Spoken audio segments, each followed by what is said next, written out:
Bom dia, gente. Graça e paz, que Deus possa abençoar cada um, cada vida. Que bom ver todos os irmãos aqui nessa manhã, para a gente estudar juntos a palavra do Senhor. Eu quero convidar você a abrir sua Bíblia comigo. Nós vamos abrir no livro de Romanos, capítulo número 1. Hoje a gente vai conversar sobre um tema que tem a ver com o mês de outubro. Você sabe que nesse mês de outubro nós comemoramos 502 anos da Reforma Protestante, né? Essa é uma data que é celebrada em especial no dia 31 de outubro, porque em 31 de outubro de 1517, um monge católico que havia rompido com algumas orientações e algumas perspectivas, vamos dizer assim, de natureza teológica católica, então resolve fazer uma espécie de escrito com 95 teses contrárias a alguns elementos, em especial relacionados à indulgência. A gente vai falar sobre isso essa manhã.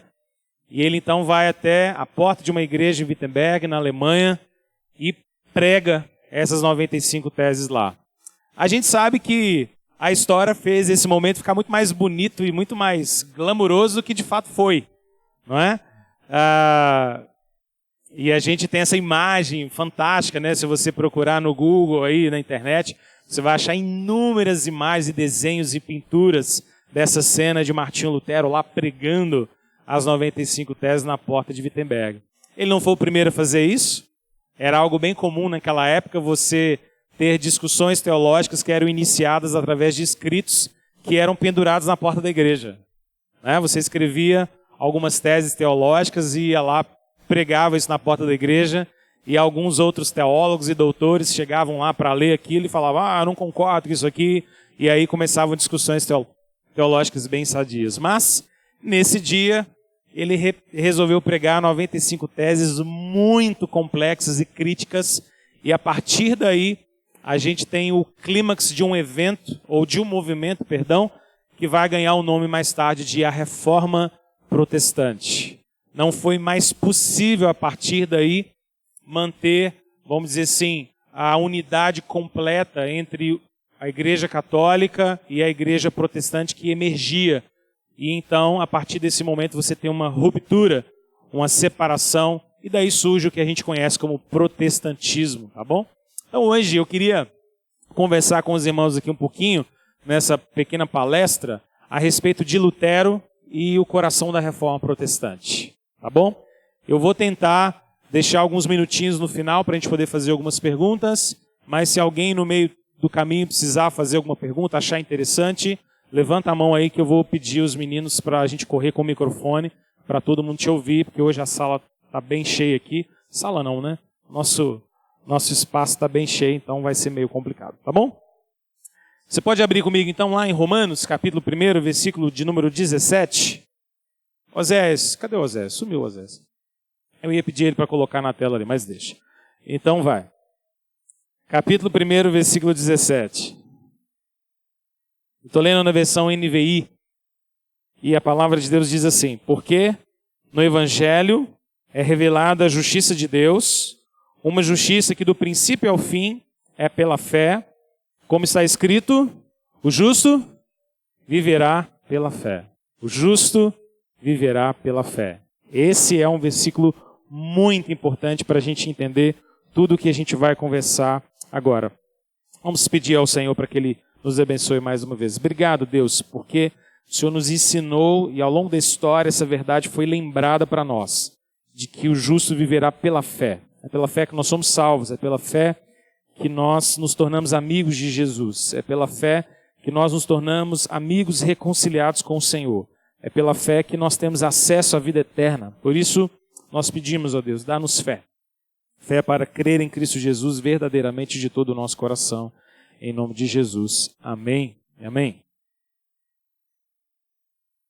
Irmãos, a primeira coisa que eu queria comentar com vocês nessa manhã e começar é falando um pouquinho sobre o vasto alcance que a gente teve na Reforma Protestante.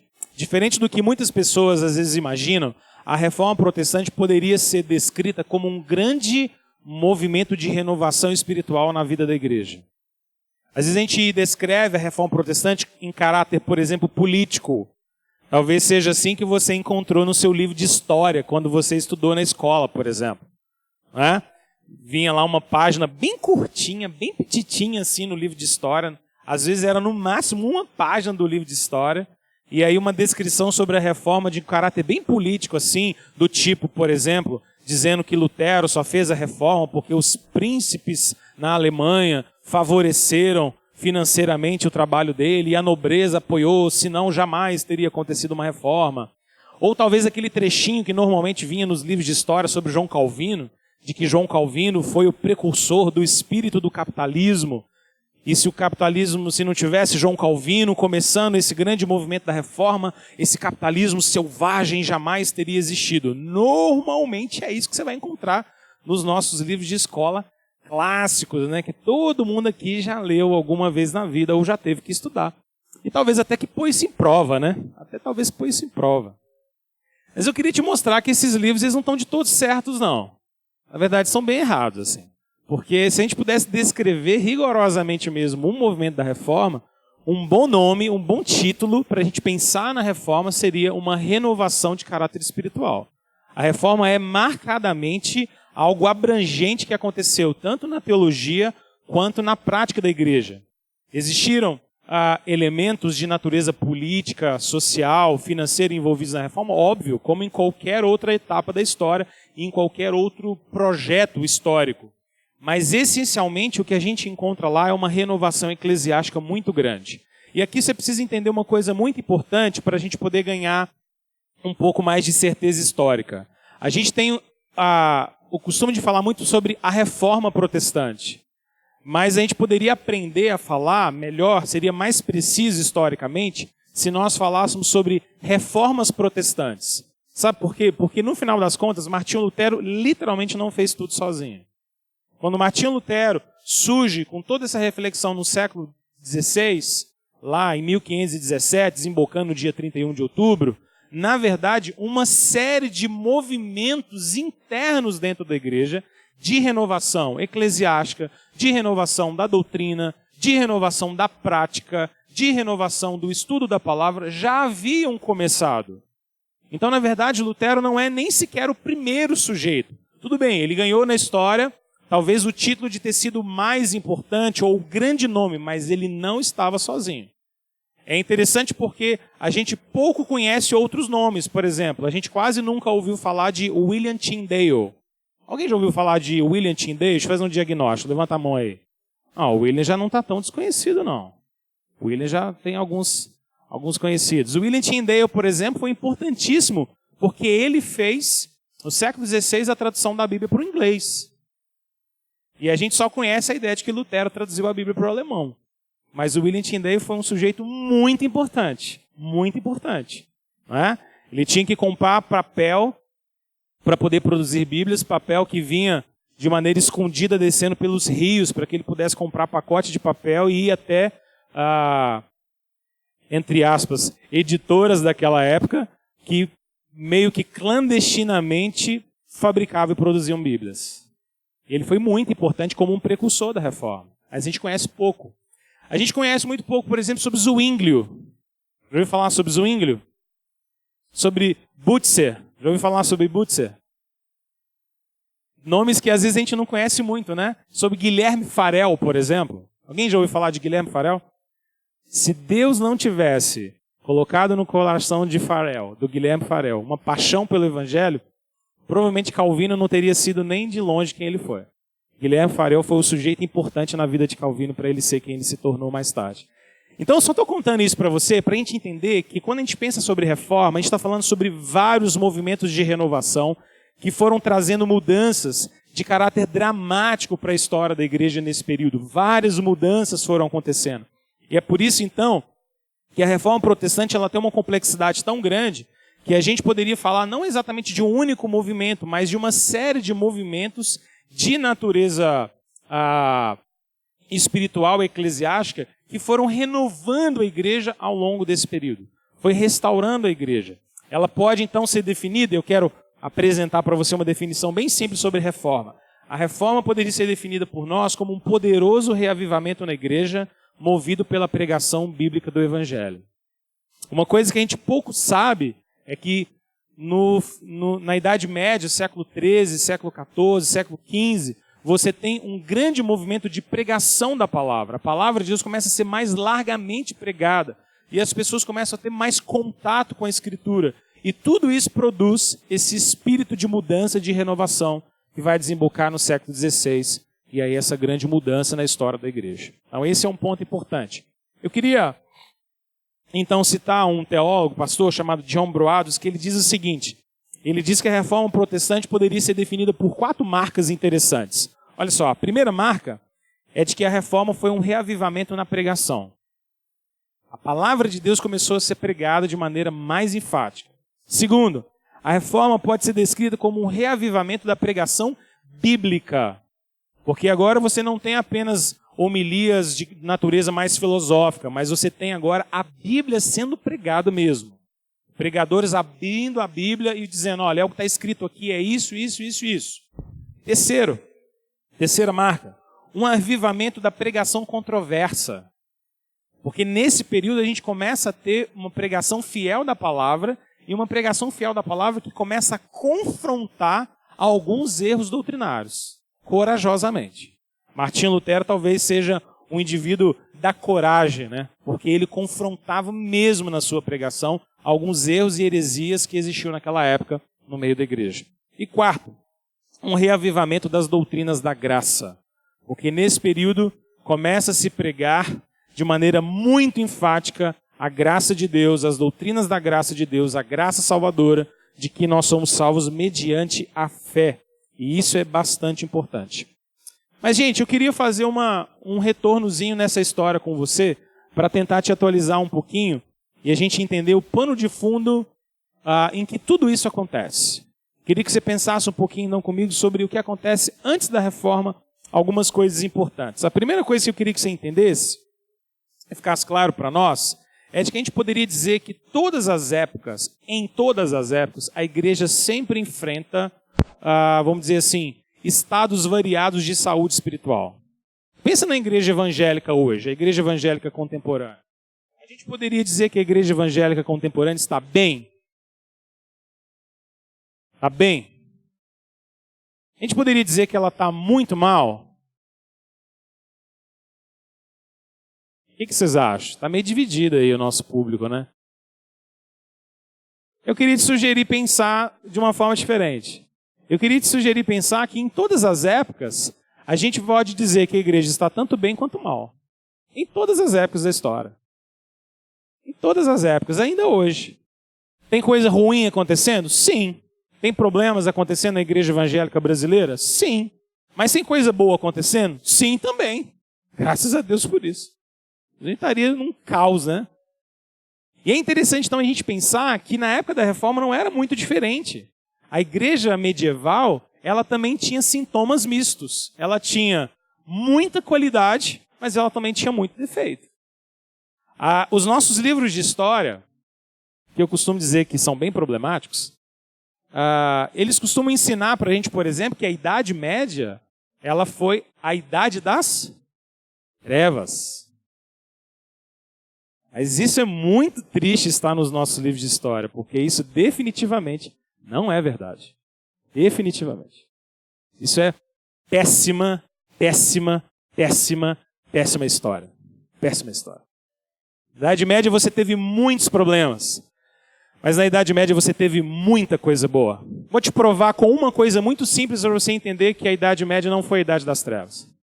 Na Idade Média, por exemplo, você tem tanto na Baixa Idade Média, mais ou menos século IV, século V, assim como século X, século XI, por exemplo, a invasão de bárbaros na Europa Ocidental.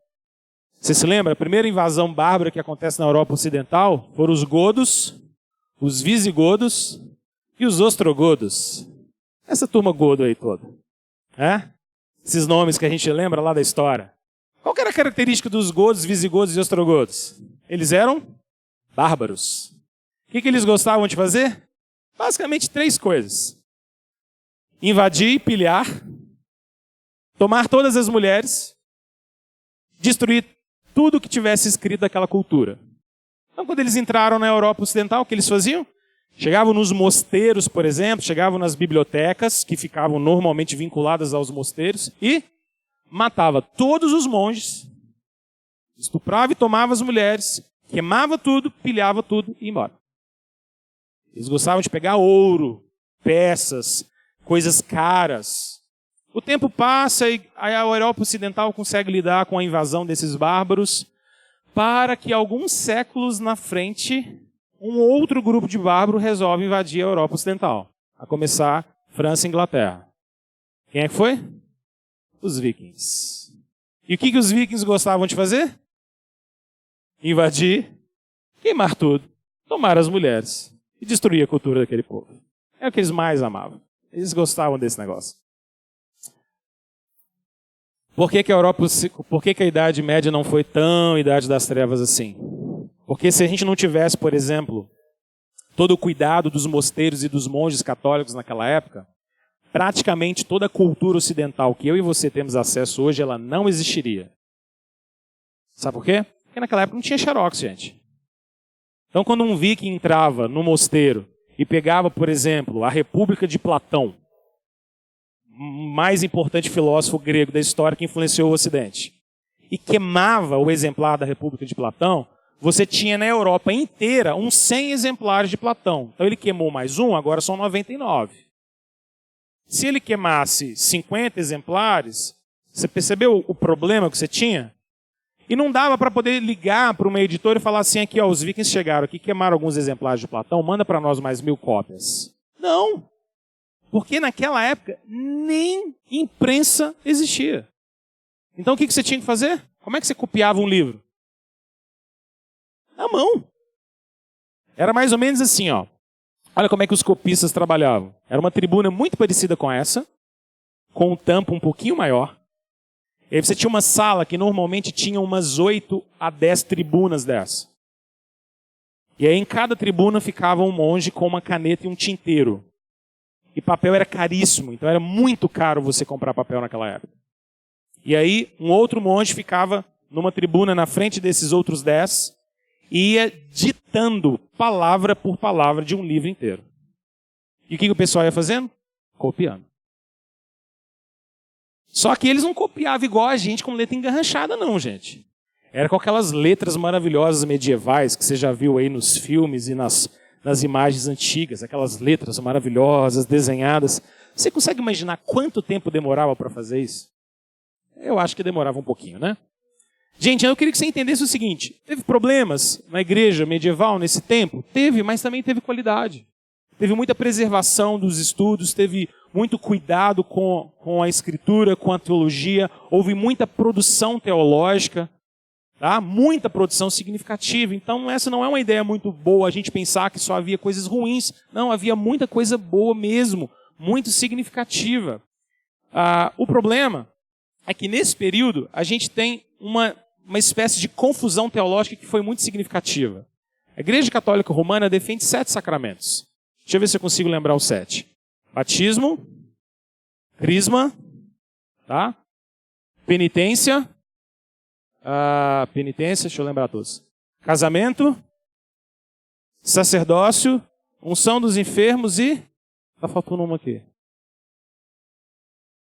A extrema-unção está na unção aqui. Vou lembrar a 7, que daqui a pouco eu lembro. Mas o problema é que um desses sacramentos, que é o sacramento da penitência, ele se torna muito problemático. Por quê? Porque surge a partir dessa época uma ênfase muito grande no sacramento da absolvição, da confissão de pecados, né? Quando um católico, então, tendo cometido pecados de natureza, por exemplo, venial, ou mesmo pecados mortais, precisava ir até um sacerdote, se confessar e então fazer a sua penitência. Surge nessa época algo muito problemático porque, vamos dizer assim, tinha-se a ideia de que você mesmo precisava fazer penitência pelos seus próprios pecados. Tá? Então, por exemplo, se eu havia cometido pecados, então eu faria penitência pelos meus próprios pecados. Só que nessa época surge algo interessante no meio da igreja que era o seguinte: se a nossa penitência gera graça para cobrir pecados, o que aconteceria então quando alguém, vamos dizer assim, passasse por uma penitência de caráter muito poderoso, como por exemplo um mártir, alguém que entregasse a sua vida? Seria possível, por exemplo, alguém que tenha recebido tanta graça na penitência, partilhar essa graça com outra pessoa? E exatamente nessa época surge no meio da Igreja Católica o conceito de indulgência. O que significa indulgência? Eu vou tentar deixar isso de maneira bem simples para nós. Indulgenciar graça é basicamente você, tendo conquistado mérito pela sua penitência, você poder usar esse mérito para abençoar outra pessoa com graça. Isso é indulgenciar graça. Então, nesse período surge um conceito, então, de que através da indulgência, você poderia isentar outra pessoa dos compromissos dela associados à penitência. Por exemplo, se eu tenho um ente querido meu que morreu e ele está no purgatório, então eu poderia praticar penitência aqui nessa vida, mas indulgenciar a graça que eu recebi para essa pessoa, para que ela pudesse sair do purgatório. É como se você pudesse fazer penitência por outra pessoa. Até aí, a Igreja Católica não tinha problema. Nem Martinho Lutero tinha muita dificuldade com isso. Para ele estava bem claro isso. Para ele não tinha muita confusão esse problema. Essa se tornou uma prática comum na Igreja medieval. Mas de repente começou a acontecer algo na Idade Média, e isso começou a incomodar homens como Lutero, porque algumas pessoas então começaram a vender indulgências. Eu queria que você entendesse uma coisa para a gente ser muito justo com a tradição católica, que é o seguinte: vender indulgências sempre foi considerado um pecado por católicos. Nunca isso foi considerado uma coisa correta. Mas isso não quer dizer que não tinha gente que não fazia. Tá? Então o que acontecia era mais ou menos assim, ó. Olha, eu tenho alguém que está no purgatório. Ele é um parente querido meu, ou um ente que eu amo muito. E eu preciso fazer uma penitência para produzir uma graça para poder passar para ele. Só que isso dá muito trabalho, porque fazer penitência é fazer penitência. Então, o que surgiu a ideia? De que você podia comprar penitência. De que você podia vender indulgência.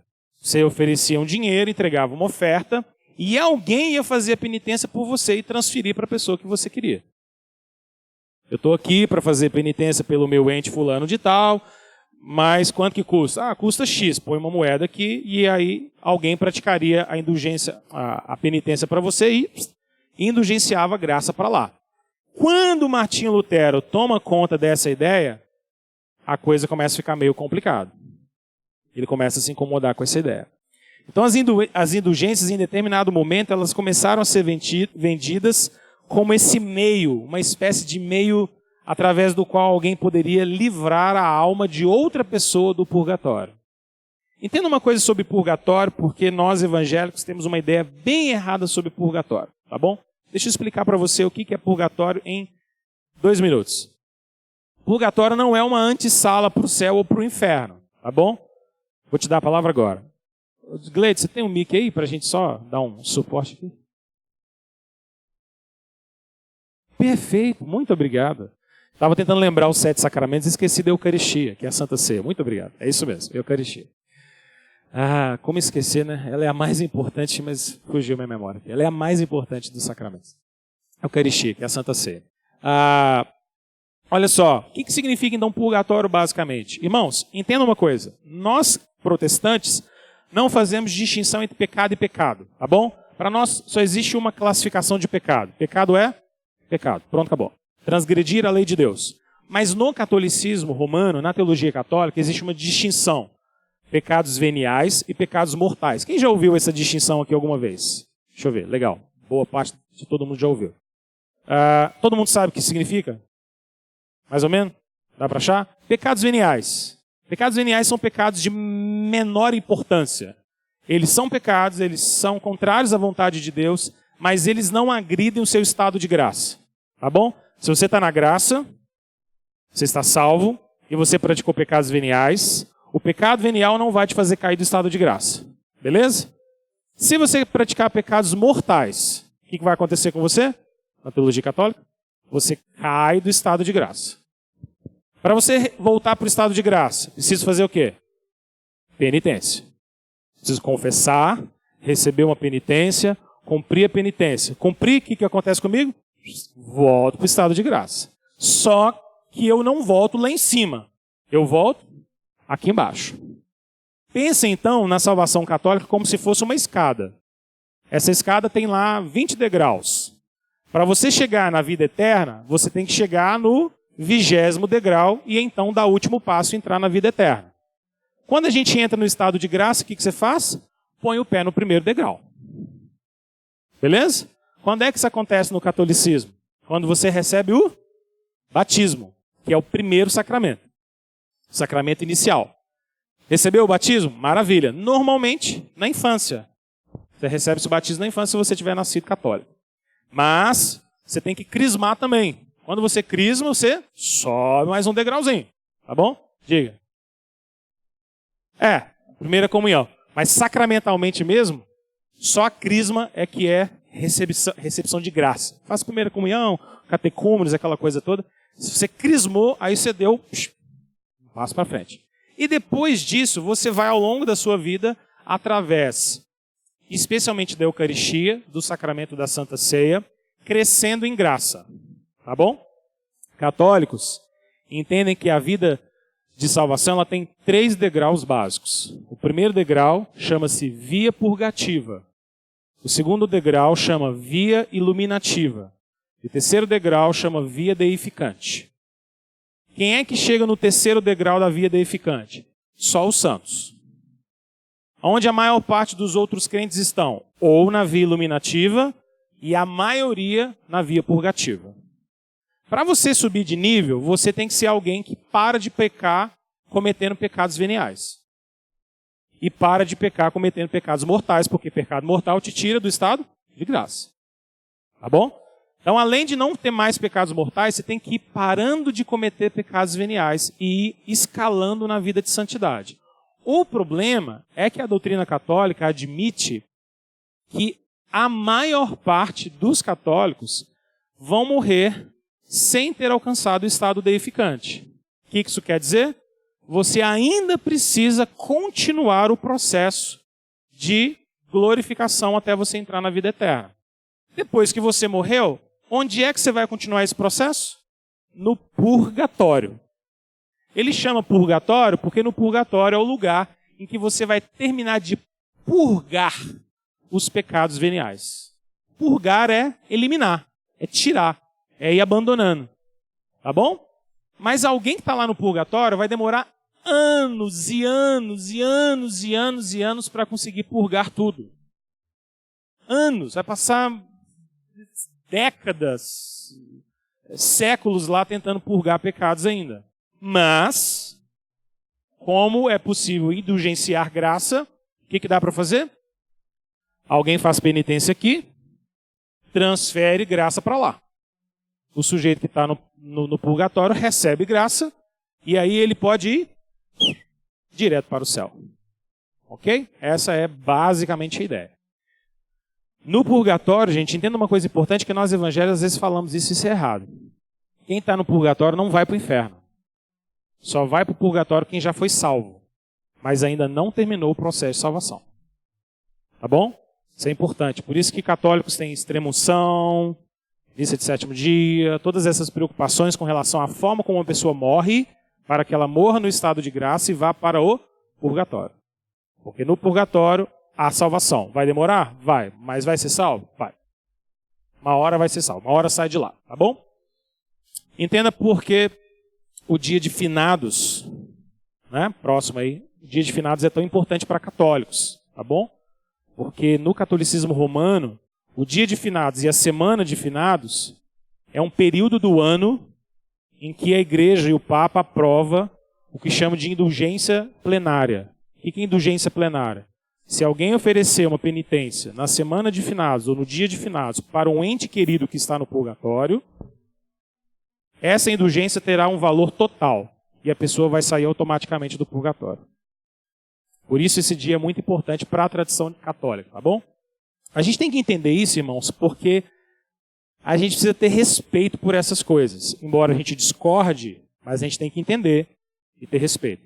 Às vezes nós evangélicos podemos cometer o erro de sermos muito irreverentes com relação à crença de outras pessoas. E as afastamos de nós exatamente porque nós somos muito grosseiros. Discordar é uma coisa, e nós discordamos mesmo, sem conversa. Achamos que está errado, que isso não é certo, que isso não é bíblico, que isso é engano, isso é mentira. Mas a gente não precisa ser grosseiro com as pessoas, de achar que isso não faz sentido. Dentro da doutrina deles, faz sentido. Lá faz. A gente discorda? Sim. A gente confronta? Sim. Mas isso tem um sentido de ser para um católico romano, tá bom? Por isso essa época para eles é tão importante. É muito importante. Tem alguns evangélicos que gostam de ficar atazanando católico em época de finados. Não faça isso, tá bom? Seja misericordioso com as pessoas e não fique sendo duro demais com elas. Questione a verdade. Confronte a mentira, o engano, mas faça isso de maneira respeitosa. Senão a gente vai ganhar ninguém não. Nós vamos ganhar inimigo. Muito bem. Nesse cenário aí, gente, surge um sujeito chamado Martinho Lutero. E Martinho Lutero surge nessa história de uma maneira muito significativa. Martinho Lutero era um grande pregador da palavra. Martin Lloyd Jones faz um comentário de que ele é um dos grandes pregadores que a gente tem na história, e eu concordo com ele. E é interessante porque Deus conduziu Lutero a se tornar um expositor da palavra de Deus. Martinho Lutero, só para você ter uma noção, deixa eu te dar alguns dados aqui interessantes. Martinho Lutero nasceu em 1483. 1483 na Saxônia. Século XV, portanto, né? E é interessante porque a família de Lutero, ela fazia parte da classe média. Uma classe média que estava emergindo e surgindo no cenário da Idade Média, que ainda é um cenário monárquico, né? Você tem os reis, aquela coisa toda, mas você tem ali um surgimento de um conceito de classe média e Martinho Lutero fazia parte disso. Interessante porque a família de Lutero queria muito que ele estudasse direito, tá? Estudasse leis. Isso não era muito novidade não, tá bom, gente? Porque na Idade Média você podia se doutorar só em 3 coisas: direito, medicina e teologia.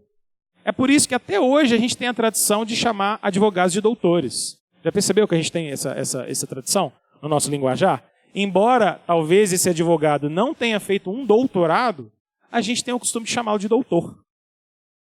A mesma coisa a gente faz com médicos.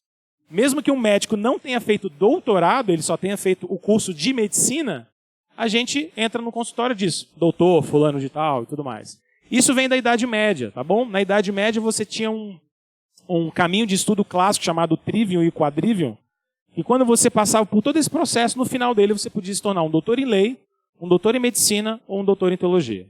Eram as 3 opções que você tinha, tá bom? A família de Lutero queria muito que ele fosse um doutor de leis, que ele fosse um advogado, que ele fosse um estudante de direito. Essa era a ideia, tá? Mas Lutero, embora tenha começado a estudar, ele interrompeu muito abruptamente os estudos dele para se juntar a um mosteiro. Ele vai para um mosteiro e se torna então um monge.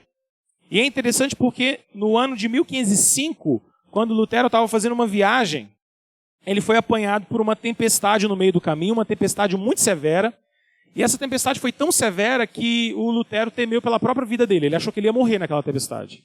E aí ele então fez uma oração, né? Ele faz uma oração para Santa Ana, pedindo que a Santa Ana o livrasse daquela tempestade. E ele diz o seguinte: ajuda-me, Santa Ana. Se você me ajudar, eu vou me tornar um monge. E aí nesse dia que ele decide mesmo, rigorosamente, a entrar no mosteiro, porque ele não morreu. Poucas semanas depois ele se junta ao mosteiro agustiniano, numa cidade chamada Erfurt. E é interessante porque morar num mosteiro durante algum tempo foi muito saudável em alguns aspectos para Lutero. Por exemplo, o crescimento que Lutero teve intelectual. Porque no mosteiro ele estudava demais. Ele tinha uma disciplina de estudos muito rigorosa. E isso acabou produzindo em Lutero essa capacidade de estudar, de conhecer, de dominar a gramática. Lutero, gente, só para você ter uma ideia, mais tarde ele vai ser um sujeito que vai traduzir a Bíblia do hebraico e do grego, porque ele dominava hebraico de maneira extraordinária. Tinha pessoas que saíam de vários locais na Europa para poder encontrar Lutero para estudar hebraico com ele. Dominava o grego, então Lutero era um sujeito muito gabaritado intelectualmente, se a gente poderia dizer assim. Bom, Lutero decide então avançar na vida de estudos dele monástico, e aí ele começa a a fazer estudos bíblicos e a querer estudar mais a própria Bíblia. E aí que você vê a providência de Deus conduzindo Lutero para o caminho em que ele vai ser conduzido mais tarde. Depois de 1453, quando acontece a queda de Constantinopla, algo muito interessante acontece porque vários manuscritos da Bíblia são levados para a Europa Ocidental. Gente, entenda uma coisa, é legal você ter isso em mente. Naquela época as pessoas não tinham Bíblia em casa. Você não tinha acesso a isso, era muito complexo.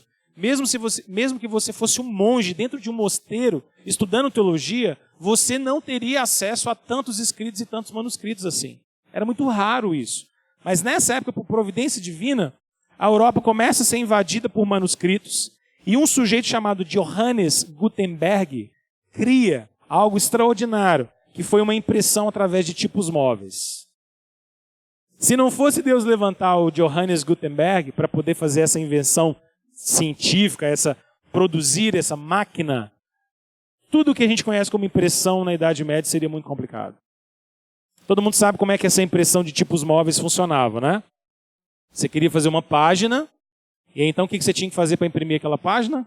Você tinha que pegar letrinha por letrinha de cada palavra, e você colocava elas em sequência, dando os espaços, e montava um tanto de pecinha de metal, e colocava numa espécie de estrutura fixa. Depois você ia lá e passava tinta. E então você pegava o papel e ia rolando o papel. Depois que você imprimisse a página 1, imprimi 100 páginas 1. Ótimo, agora vamos para a página 2. Desmonta tudo e começa a montar a página 2 do zero. Imagina quantas páginas tem a sua Bíblia. Ia ser bem divertido fazer isso, né? Devia ser bem interessante. O tanto de tempo que levava para você fazer isso. Mas, gente, olha só.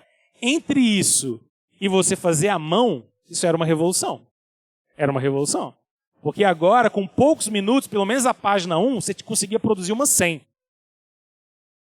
Enquanto a mão demoraria, 10 vezes mais. Alguma coisa desse gênero. Tá? Muito bem. Lutero, então, teve a oportunidade de estudar essas coisas, de estudar as línguas originais, de estudar as línguas bíblicas. E então, em 1512, Lutero começa a fazer um doutorado em teologia na Universidade de Wittenberg. E ele começa, então, a dar aulas. E a tarefa principal do Martinho Lutero nessa época, quando ele começa a dar aula, era apresentar o que ficou conhecido como lecture, ou leitura em Bíblia. O que era isso? A responsabilidade do Lutero era pegar textos da Bíblia e fazer exposições públicas. Não é muito providencial a forma como Deus já estava preparando esse sujeito? Ele começa a expor a Bíblia, toda semana. Pegava um texto, explicava. Pegava um texto, explicava. Pegava um texto, explicava. E por aí vai. E ao longo desses anos, então, ele começou a palestrar em alguns livros. Olha como é que Deus foi muito providencial. Lutero começou a palestrar e fazer exposições do livro de Salmos. Quando ele foi terminando ali as exposições do livro de Salmos, ele migrou para o livro de Romanos. E aí, quando ele começou a expor Romanos, a cabeça dele começou a dar uma mexida. E aí ele começou a expor Gálatas. E depois de Gálatas, ele expôs Hebreus. Quando ele termina isso tudo, quando ele começa a produzir isso tudo, pregando regularmente para pessoas comuns, para pessoas simples do dia a dia, pronto, a cabeça de Lutero começa a mudar. Ele começa a compreender a teologia de uma nova forma. Gente, mas tem mais um detalhe. Nesse período, Lutero está lá, expondo a Bíblia, pregando, e isso está acontecendo mais ou menos em 1516. Mais ou menos em 1516. Exatamente nessa época, surge um pregador dominicano chamado Johannes Tetzel.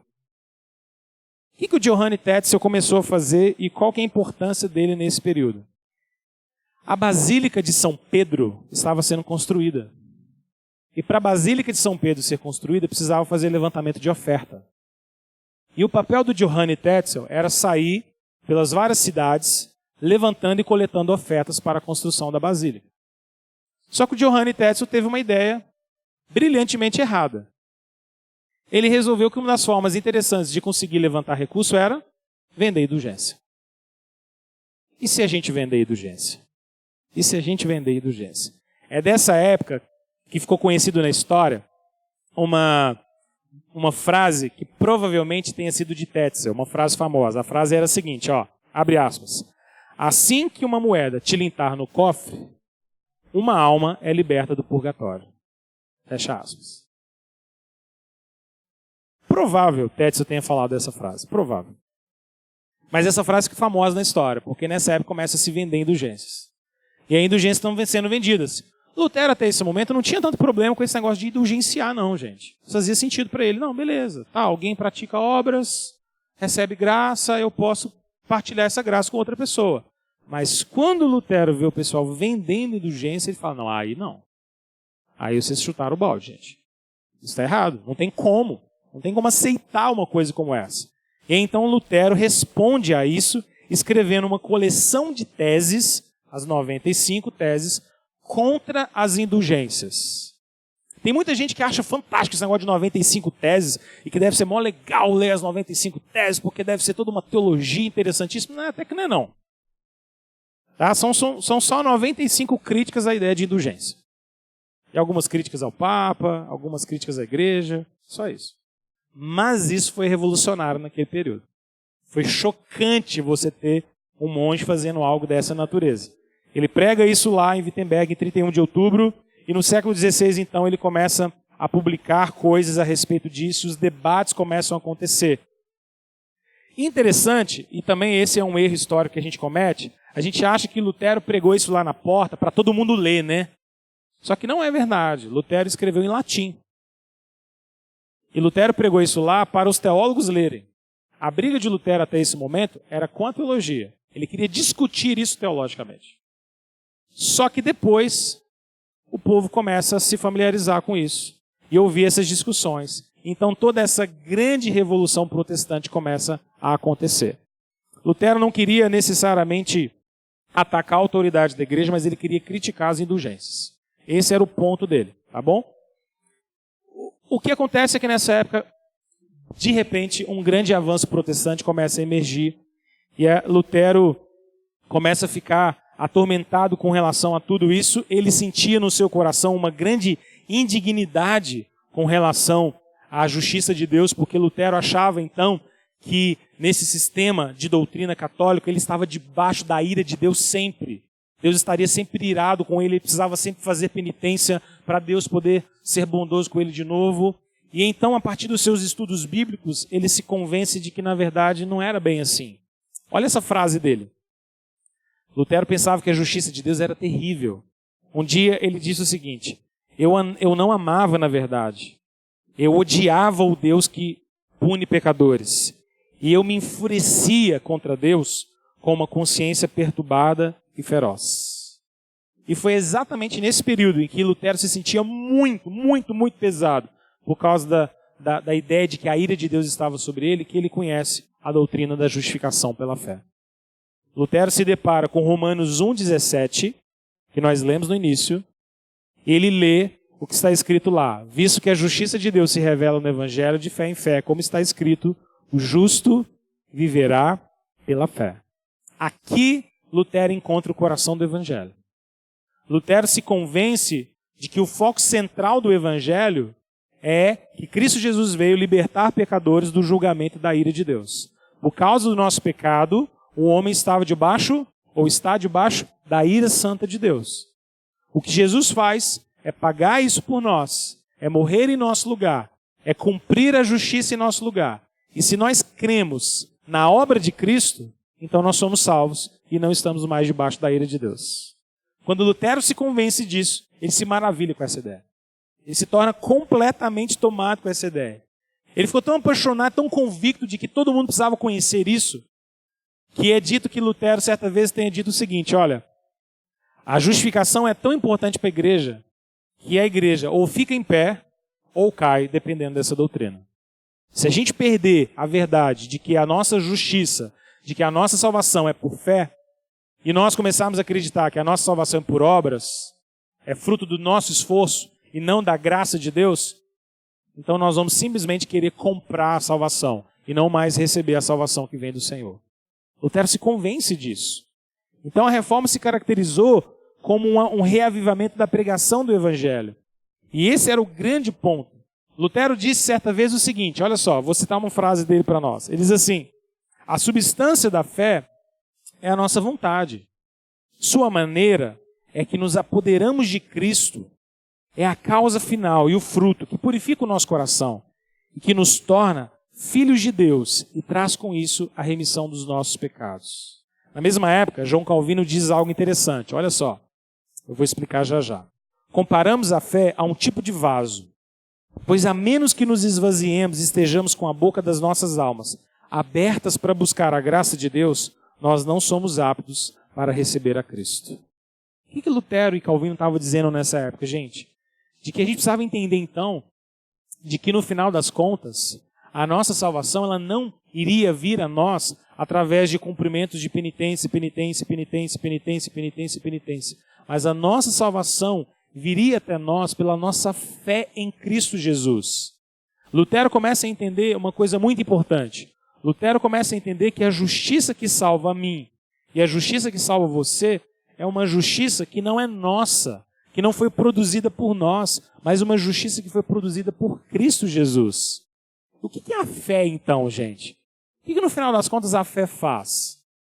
A fé não é uma espécie de esforço do nosso coração que nos ajuda a fazer as coisas certas. Não. A fé é essa possibilidade que nós temos de abraçar a Cristo e fazer Cristo ser nosso. O que Lutero estava se convencendo é de que a única possibilidade de eu e você entrarmos no novo céu e nova terra, a única possibilidade de eu e você entrarmos no céu é se nós estivermos cobertos pelo sangue de Cristo Jesus. Se a gente não entrar no céu com a cobertura de Cristo em cima de nós, com a graça de Cristo, a justiça dele sobre nós, então nós vamos ser condenados. Se não, imagine você. Imagine hipoteticamente você chegando na porta do céu e Deus manda alguém ficar lá na porta do céu dizendo assim: por que eu deveria deixar você entrar aqui? E imagina que algum de nós aqui resolvesse dizer assim para Deus, ou para aquele mensageiro: olha, você tem que deixar eu entrar nesse céu porque foi uma boa pessoa, porque eu fui bem intencionado, fiz boas obras, eu ajudava alguns pobres, eu dava esmolas todas as vezes que era necessário, eu ia à igreja quase todo domingo, eu tomava Santa Ceia, eu não falava mal de ninguém. A gente poderia fazer uma série de listas assim, de coisas boas, não é? Mas será que algum de nós teria coragem de chegar no céu e dizer: Senhor, o Senhor tem que deixar eu entrar no céu porque eu sou plenamente santo, porque eu não tenho nenhum pecado, porque eu nunca cometi pecados? Seria meio problemático esse negócio, né? O problema de pecado na nossa vida, gente, é que pecado na nossa vida é igual fazer omelete. O que tem a ver omelete com pecado? Tudo a ver. Eu gosto demais desse exemplo. Imagina que você vai preparar um omelete, já usei esse exemplo aqui em alguma aula. Você resolve fazer um omeletão. Fazer caprichado aquele, 5 ovos. E aí você pica ali um espinafre. Nossa, omelete de espinafre melhor que tem. Pica um espinafrezinho, picadinho, arrumadinho. Separa uns temperos. E aí você quebra o ovo número 1. Pum, joga no prato. Quebra o ovo número 2. Número 3. Número 4. Tá tudo certo. Você comprou o ovo ali no seu Zé do Ovo ali, ó. Ovo bom até. Mas, quando você vai quebrar o 5º ovo, você quebra, ele cai no prato, mas ele estava completamente podre. Me ajuda aí quem é fazedor de omelete igual eu. O que dá para fazer nesse momento? Dá para tentar resgatar o omelete? Não, tira o ovo rapidinho. A regra dos 5 segundos, né? Puxa, sopra, beleza? Não, tá beleza. Dá pra fazer, gente? Não dá. Você fica bravo até, aquele cheiro horroroso. E o pior é que você vai ter que jogar 5 ovos, 4 bons e 1 podre no ralo. E vai feder a cozinha. Dona de casa vai ficar brava até. Não dá pra jogar no lixo. O que você vai fazer com isso? Terrível, terrível. Mas não tem como. Interessante que a gente pensa o seguinte: quando a gente pensa na nossa santidade, entenda o seguinte: a gente pode dar vários passos na direção da santificação, mas o pecado é sempre um ovo podre que estraga a nossa santidade. Então, gente, não dá para chegar na presença de Deus e falar: Senhor, considera os 4 ovos bons, mas não leva a sério essas coisas meio podrezinhas que tem na minha vida, não. Isso aí você dá um apagado. Sede santos porque eu sou santo, assim diz o Senhor. que Deus exige de nós é santidade. Mas como é que nós vamos chegar então diante de Deus, gente? Presta atenção nisso. Como é que a gente vai chegar diante de Deus e vai apresentar para Ele uma santidade completa e plena? Era exatamente isso que Lutero estava vivendo. Lutero estava angustiado no coração porque ele pensava, gente, por mais que eu faça indulgência, por mais que eu faça penitência, por mais que eu confesse, por mais que eu faça o que for, eu sou pecador. E se eu sou pecador, eu estou debaixo da ira de Deus. E se eu estou debaixo da ira de Deus, então eu estou condenado. E Lutero estava angustiado, ele estava tão angustiado que Lutero estava começando a sentir ódio de Deus. Ele mesmo dizia que ele olhava para Deus e falava, isso não é justo, isso é duro demais, quem é que pode se salvar desse jeito? Ninguém vai se salvar. Essa vida é um tormento.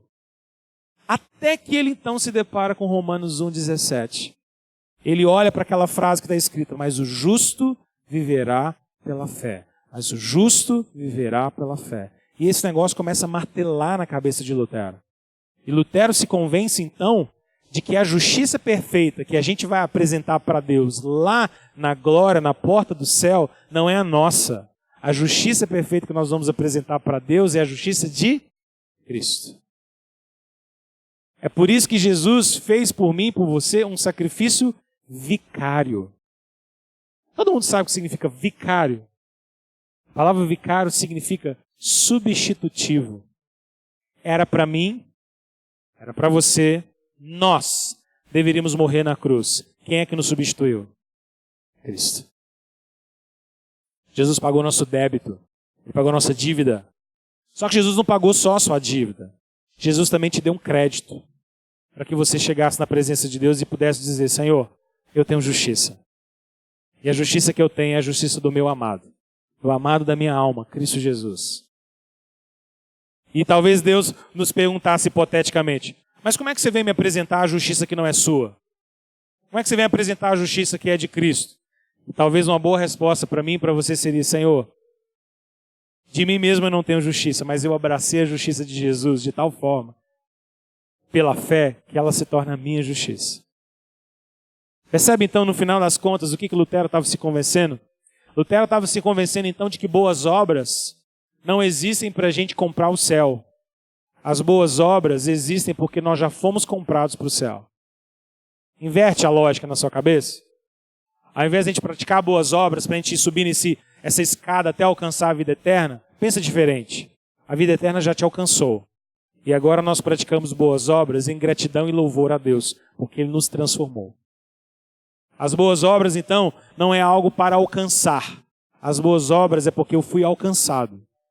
A lógica é invertida.